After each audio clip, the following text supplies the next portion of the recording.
Okay, this Dr. K part about men's crisis is intense, right? He's basically saying half of men who kill themselves have no mental illness history. That sounds controversial, but also clinical. Like, does he mean depression isn't the whole story? His thesis is thwarted belongingness, people trying to connect and getting rejected.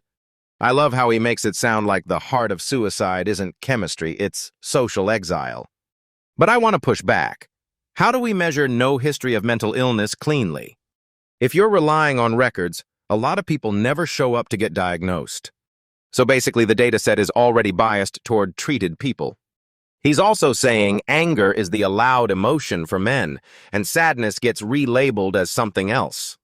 The patriarchy claim becomes way more psychological than political, like your emotions get routed. And the part about men being villainized when they express anger or pain, that's painfully real. I also liked his domestic violence example, because it shows how the same behavior is interpreted differently. That doesn't excuse violence, but it does reveal how emotion labeling can distort empathy. Wait, he says the danger under 45 is men killing themselves, not external causes. Yeah, and then the internet tells them to shut up when they say they're suffering. That line about people having the impulse to silence men the second they express pain, wow. But isn't there also a real concern that some people weaponize suffering to justify cruelty? Like there's a difference between I'm hurting and therefore you owe me compliance. The show is basically trying to thread that needle. Validate the hurt, don't validate the harmful story. And then he goes full attention economy. Technology externalizes your attention so you lose internal signals. That analogy with hunting and processing the insult later versus modern life where you never get quiet. We're basically doom scrolling through emotional digestion. So introspection becomes the antidote, not as a vibe, but as a training regimen. He's like, dissolve ego, but also good luck. You'll still have ego, which is refreshingly honest. How much of this is gender-specific psychology versus just universal loneliness mechanics? Because loneliness hits everyone, but the expression gets gendered. Like men get angry, women get internalized. He actually mentions young women's suicidality rising and body dysmorphia in men rising too. That's important because the crisis isn't a men-only story. It's a digital-era intimacy breakdown. But what's his remedy beyond hugs and belonging? Like, what do you do on Tuesday at 2 p.m.? He says everyone can't fix it, but also you can't rely on society, which is spicy. I feel like the practical version is build connection intentionally, not as charity, but as habit. Still, telling individuals be responsible for connection can sound a bit like just be better, you know? But he's arguing it's not be better, it's you need another human. No self-help loop replaces that. I'm intrigued by his point that men are taught independence, so they handle everything they can solo until they hit the wall. We don't have a fix for needing people becomes the whole trap. And then toxic masculinity influencers give people a script where rejection becomes proof. He's basically saying demonizing those communities makes them stronger because they're the only ones validating the pain. That the only group that accepts them with open arms line is brutal, but clinically believable. It also forces you to ask, if someone feels unseen, where do they go? Healthy community or hateful community? So is the answer more role models or more safe havens? I liked his safe haven framing, and also the jail anecdote. He's saying social media is not the worst people. Anyone you see on social media is 10 times better than actual jail people. That's a perspective shift. But there's also a risk. Compassion can become an excuse to not draw boundaries. He did hint consequences for actions, so it's not blind forgiveness, more like trauma-informed limits. The anger discussion, he says anger is protective and evolutionary, not automatically insecurity. So he's like, anger isn't inherently bad, it's the only emotion men were allowed to use as armor. Do you think that framework explains incel behavior, or is it too general? It probably explains the doorway, feeling rejected, feeling unsafe. Then the ideology supplies a justification. That's why he keeps repeating, don't just shut them down, understand what they're seeking. Because if you don't offer another place, you're just removing oxygen from the room while they're already drowning. He also connects social media to ego comparison. constant highlight reels create FOMO grief. Comparison becomes a feedback loop.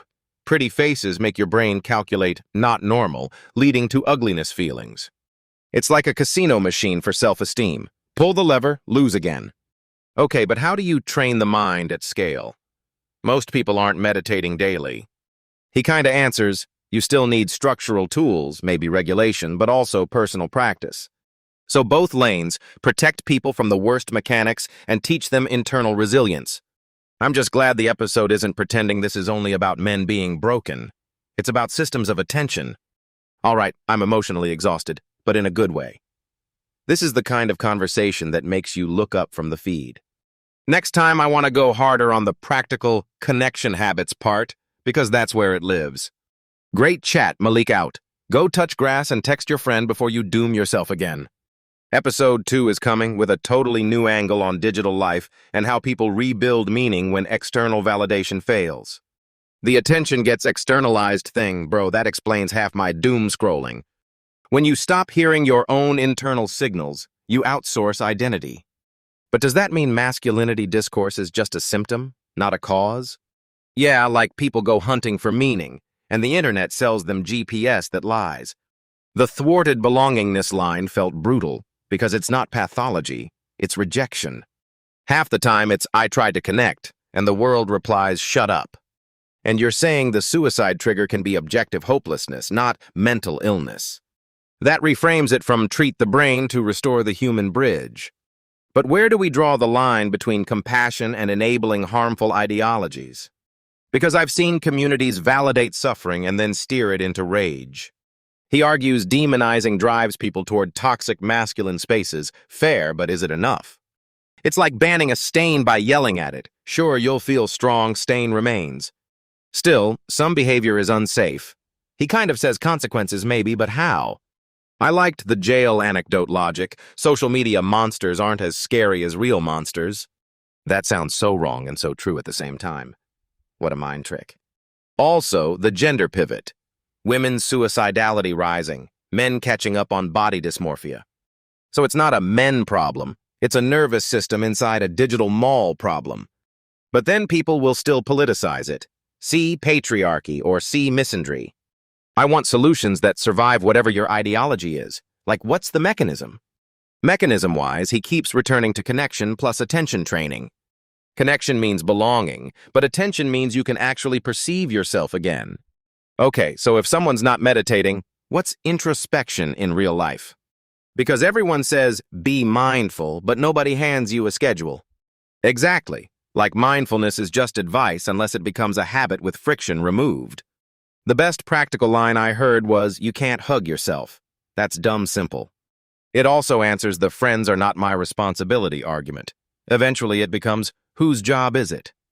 And the annoying answer is yours because you're the one who can reach first.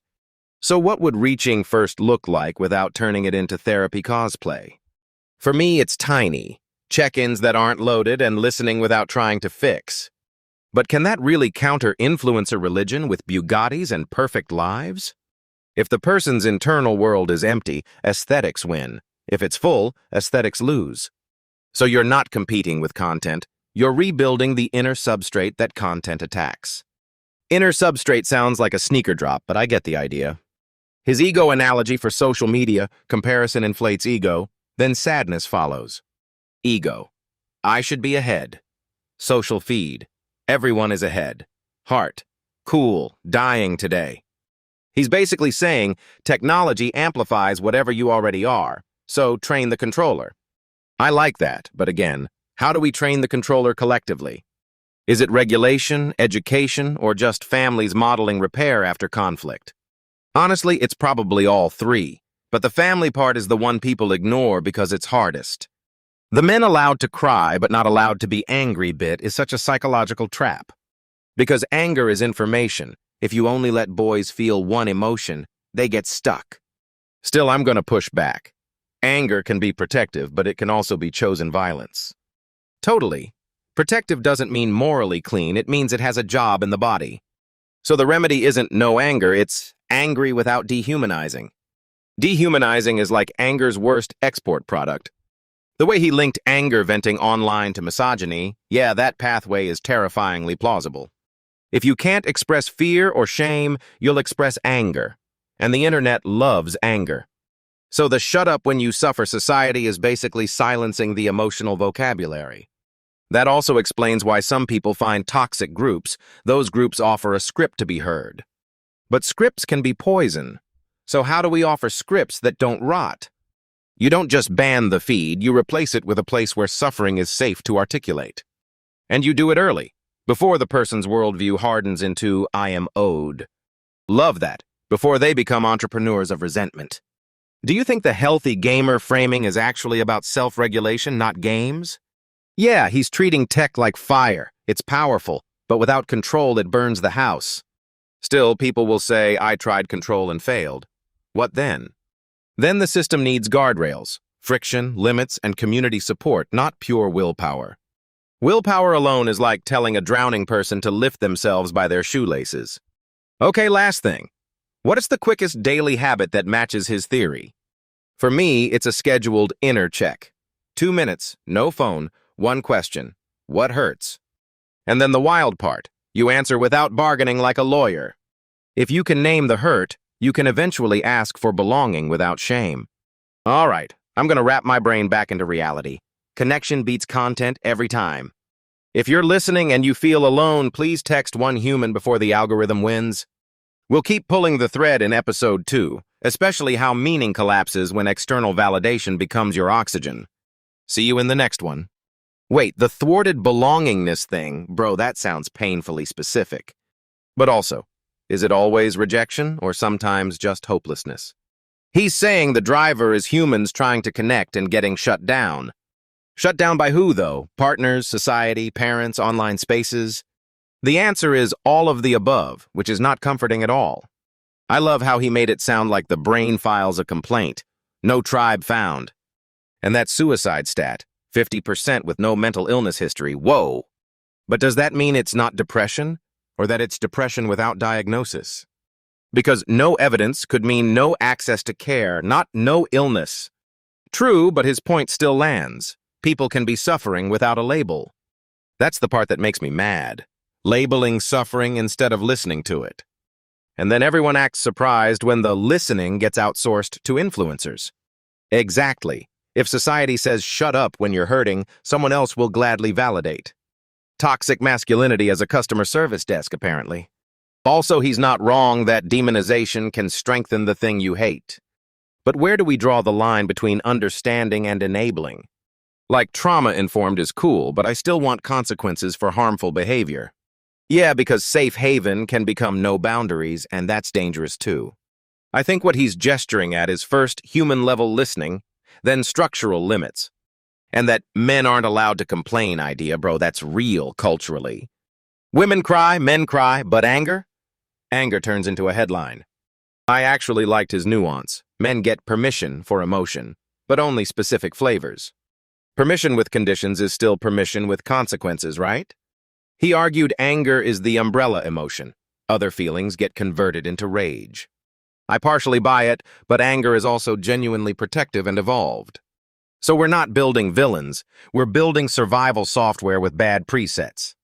That protect territory angle was interesting, like anger narrows attention and dulls pain. But then socially it becomes, use anger instead of asking for connection, right? Yes, because asking for comfort feels like weakness, and weakness gets punished.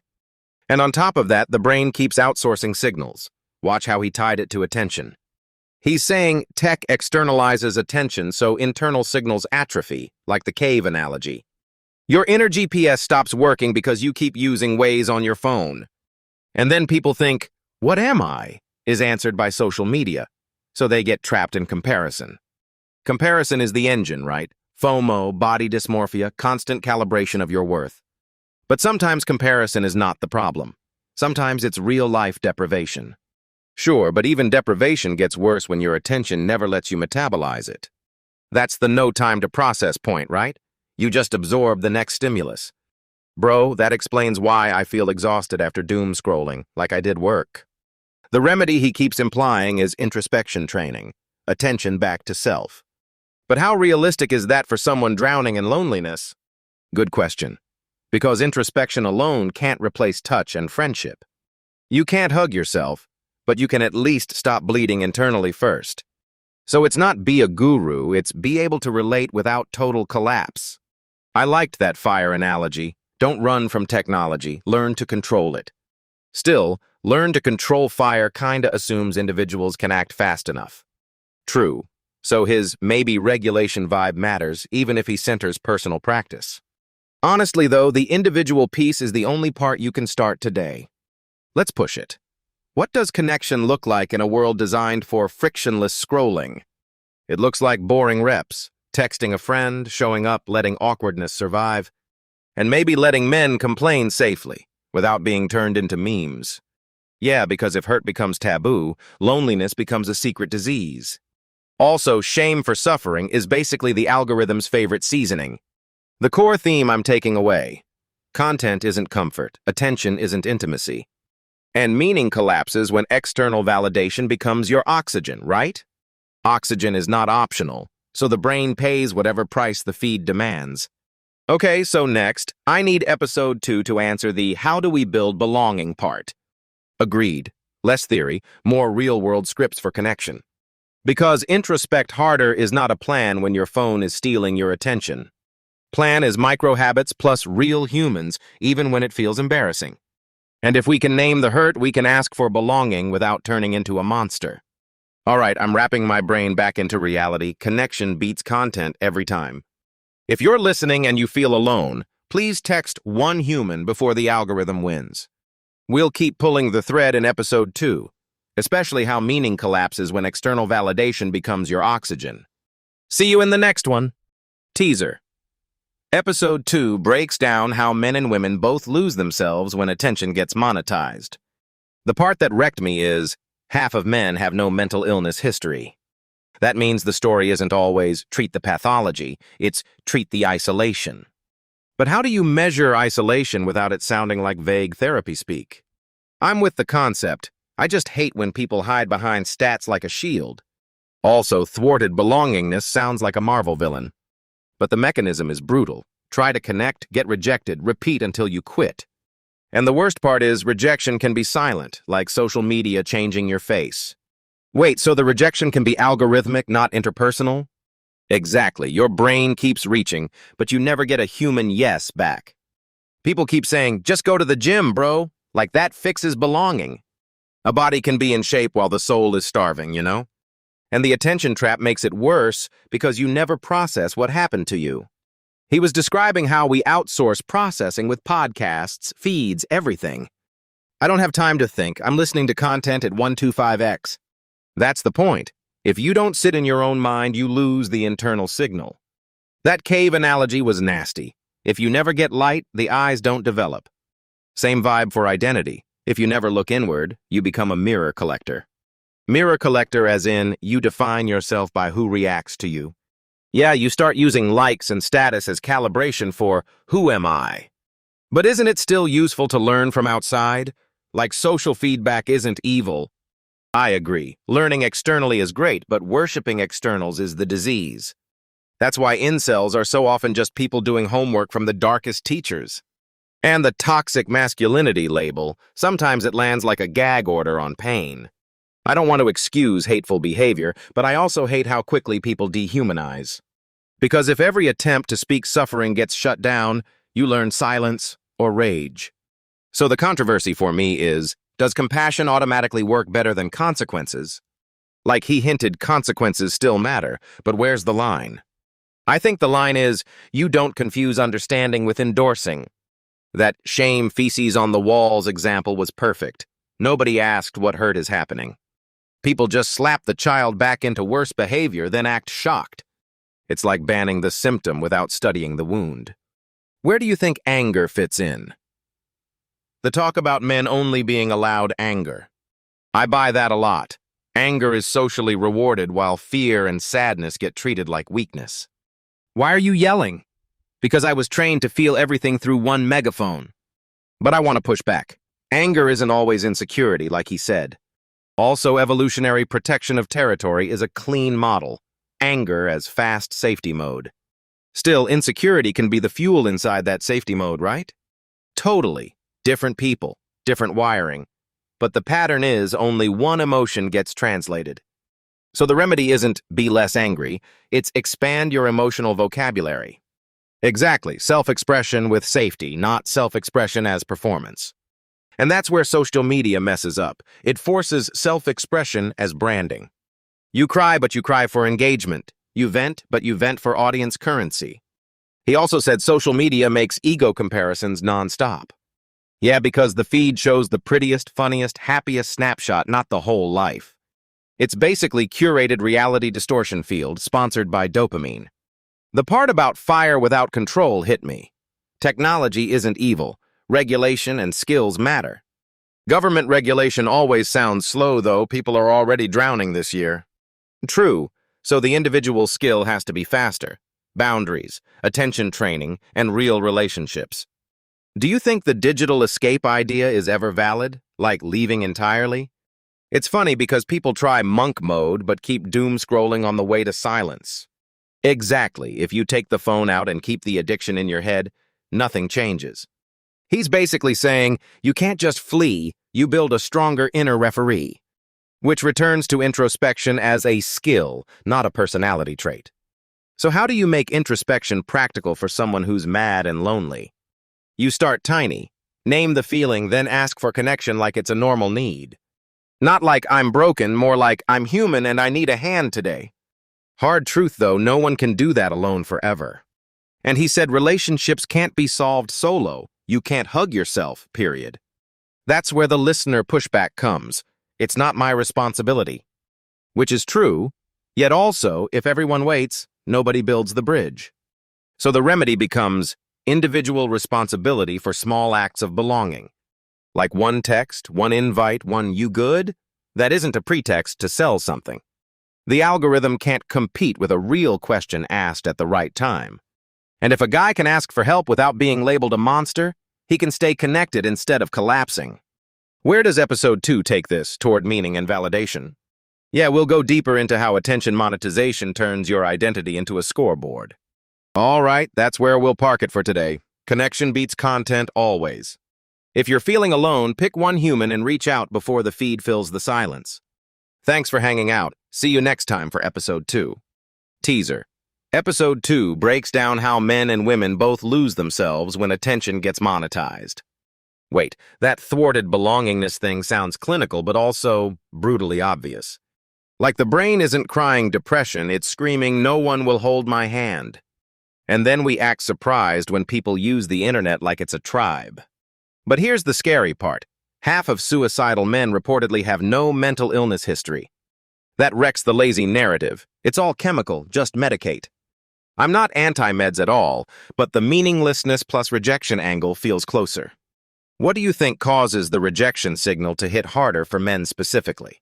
Society basically tells men, suffer quietly, and if you talk, you're doing something wrong. He said men aren't allowed to complain, and I was like, yeah, that's the vibe. The successful men can't complain rule is so weirdly authoritarian. It's not even that men don't have agency, it's that connection is not optional for survival. The quote about "you can't hug yourself" is simple, but it lands. I love how he frames it like everyone's waiting for society to do the hugging. And society just shrugs like loneliness is a personal hobby. Also, the attention externalization point, where your mind stops reading internal signals. That photoreceptors in a dark cave analogy is insane, but maybe accurate. But does technology really cause atrophy, or does it just accelerate what people already feel? Either way, the result is the same. You lose the compass, then you ask strangers for directions. And strangers on the internet will happily sell you a compass with a subscription model. The masculinity stuff ties in perfectly. 90% outside, 10% inside, so identity becomes crowdsourced. But do you buy the 90% comes from outside number, or is it more like, most of us are hijacked? Honestly, I'd bet my ego comes in at 90% of the budget too. The funniest part is when people say men are allowed to cry, but not angry. Angry gets villainized instantly, so men learn to channel everything into anger. That crying is okay, yelling makes you a monster dynamic is going to distort emotional literacy. And the anger training becomes an internet loop. Feel threatened, rage, post, get approval or punishment. But I do want to push back. Anger isn't only social conditioning, it's also biology and learning. Like evolution gave us teeth for a reason, and apps just found a way to weaponize the timing. I liked his point that anger narrows vision, more like protect territory than prove dominance. So the real fix isn't no anger, it's what is the threat and what do I do next? Exactly. If you only know anger, you'll treat every pain as a fight instead of a signal. That maps to incel ideology too. Insecurity converted into performance and hostility. But he also said demonizing them backfires, because it strengthens the in-group narrative. That sounds right psychologically, but it also worries me. Where do consequences fit in? He hinted at that jail experience. Compassion doesn't mean ignoring harm. Yes, we can listen to why someone's broken without pretending actions are harmless. I'm thinking of that smearing feces kid example. Everyone punishes, no one asks what hurts. Different surface, same mechanism. Punishment without understanding becomes more suffering. And once you don't understand, the internet fills the blank with toxic masculinity content that validates pain. It's like someone finally said your experience matters, so you join the cult that sells the cure as hate. The panel of alternate place to go is the key, though. Don't just ban, offer belonging elsewhere. He keeps returning to connection as a responsibility we can actually practice in daily life. That's where the loneliness crisis, sexlessness, touch starvation all connect under one theme. Because those aren't solved by self-help hacks alone, right? They need other humans. And men are trained to be independent, so they do the impossible. They try to self-fulfill connection. Meanwhile, the algorithm is like, cool, I'll simulate community with engagement. Which brings us back to the attention trap. You chase stimulation, and your identity becomes a scoreboard. Social media as an invasive species is a great metaphor. No checks and balances. But he also said tech isn't evil. It's unregulated and untrained from the start. Yes, introspection as the antidote, like training the mind to resist comparison and FOMO. The pretty face after pretty face makes me think its normal logic is painfully real. We're basically running constant reality distortion calculations on ourselves. And then we blame our character for what's actually a feed that optimizes for envy. I appreciated his point about ego dissolution. You won't beat ego, but you can shrink the damage. So is the goal enlightenment, or is it like emotional durability in a chaotic environment?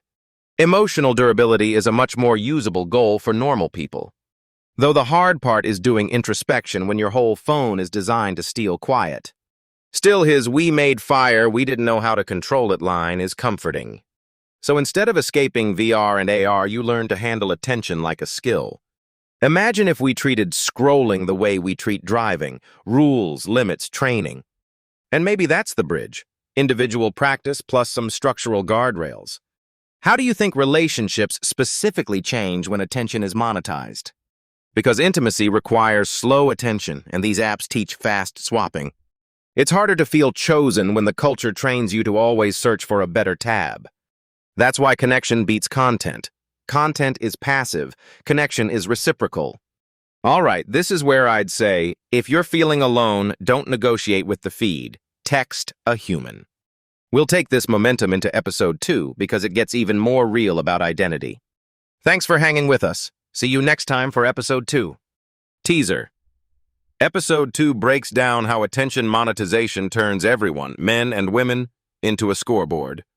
Okay, but when you say attention is externalized, what does that look like day to day? It looks like you're never in contact with your own internal signals long enough. So the mind stops checking, how do I feel? And starts checking, what's next? Yeah, and then people outsource identity to whoever has the loudest feed. It's like identity becomes a notification you refresh, not a thing you build. But why does this hit men harder specifically, like the whole crisis of men framing? Because many men were already trained to interpret feelings through one emotion, anger. Anger is the default operating system they ship with, apparently. But isn't that too neat? People are messy, not just anger machines. True, but as a pattern, it explains the internet pipeline pretty well. Like if you can't process sadness, shame, or fear, anger is the only readable signal. And then masculinity content swoops in like, here, feel justified, be mad louder. Exactly, because if you're not allowed to complain, then suffering has to leak out somewhere. Wait, so don't complain becomes psychological isolation, not strength. Right. Thwarted belongingness. People try to connect and get rejected, repeatedly. I keep hearing belongingness, and it sounds softer than suicide stats, but maybe it's the same mechanism. Soft until it's your life. Then it's suddenly the hardest variable in the model. And the tragic part is many suicidal men don't look mentally ill on paper. Yeah, the mind isn't necessarily malfunctioning. Sometimes it's just out of usable hope. So the fuel isn't chemistry, it's meaning collapse plus repeated rejection. Which means the remedy isn't only meds, it's also connection, slow attention, real listening. But how do you operationalize connection without sounding like a motivational poster? Easy. Text a human, make one appointment, show up, do the boring part consistently. Like the gym for relationships. No one feels inspired, you just keep going. And you really think social media is worsening this beyond just being distracting? It's more invasive, it amplifies ego and comparison loops nonstop. Comparison is the poison, because the feed sells you everyone's highlight reel as normal. Everyone is having fun is basically math with missing denominators. And that creates FOMO, which then creates insecurity, which then... anger? For some people, yes. Then anger becomes the only emotion that feels socially permitted. But then what about the argument? Men are allowed to cry now, what's the problem? People allow tears, but not certain kinds of vulnerability, especially anger, boundary setting, or grief. Like crying gets permission, but rage gets villain paperwork. So the same behavior can be interpreted differently depending on who's doing it and why. Exactly, and that interpretation gap pushes people into either silence or performative outrage. Outrage is actually a shortcut to belonging. We're the real ones in a comment section. Comment sections, the tribe where everyone feels seen and nobody listens. Okay, but you also mentioned introspection as an antidote to technology's effects. Introspection is great, but can it really make you impervious to social feeds? Not impervious, just less entranced, so the feed can't steer your identity every minute. Like you still feel hungry, but you stop auto-buying snacks every time you see a commercial. So introspection is basically restoring internal permission. I get to notice myself. Yes, and it trains attention to come back, instead of staying glued to external triggers. That's the attention trap. Your brain thinks outside information equals safety. And safety is emotional, so it never fully resolves, it just refreshes. Do you think regulation helps at all, or is it mostly personal skill building? Regulation helps, but it can't replace a friend texting you, "I'm here tonight." Personal responsibility matters too, but it's not you alone fix it, it's you participate in connection. I like that nuance because "it's your fault" is the cruelest misread of loneliness. Loneliness isn't solved in isolation. It's solved by contact, repetition, and care. And that contact doesn't have to be romantic, just real human presence. But society keeps pretending men can self-serve everything, like friendship is a DIY kit. Right, no one says, you can hug yourself except the people who've never tried it. So how does this connect to the incel conversation without turning it into demonization only? You can hold consequences for harmful behavior while still understanding the inner hurt underneath. Because if all you do is label them toxic, you just stop listening, which pushes them further into the echo chamber. The feed loves that, by the way. Conflict sells better than comprehension. So episode 2 better tackle that identity piece head on because this is where it gets dangerous. All right, I'm basically convinced. Stop negotiating with the feed, start negotiating with humans. Text a person, then breathe like you mean it. Thanks for hanging with us. See you next time for episode 2. Teaser. Episode 2 breaks down how attention monetization turns everyone, men and women, into a scoreboard.